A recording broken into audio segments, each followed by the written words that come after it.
Last month, Commerce met with leaders from across Washington's aerospace ecosystem to spotlight the innovation happening in the greater Spokane area.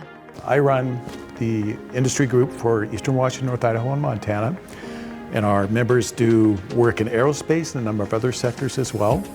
So our mission is to grow the manufacturing ecosystem across the greater inland Northwest. Restoring domestic manufacturing is key to economic resilience, and work here contributes directly to Washington's statewide competitive edge.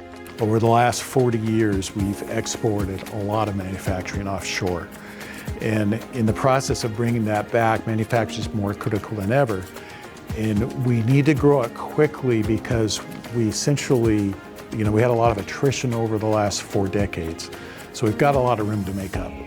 This work isn't just about industry. It's about people, careers, and opportunity. One of the things about manufacturing that I think a lot of people don't realize is that for every direct job in manufacturing, you generate 4 to 5 jobs out in the greater economy. If you're just graduating out of high school, you don't want to go to college, you can go at an entry level, and within a few years, if you're good at what you do, you can continue to advance and you can make a good living.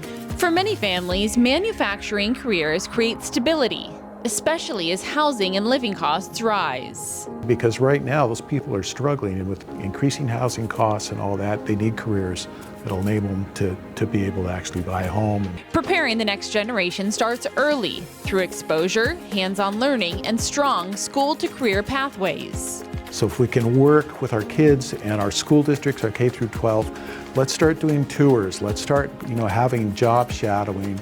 Let your kids get exposed early so they can have a clear picture of where they want to go when they graduate.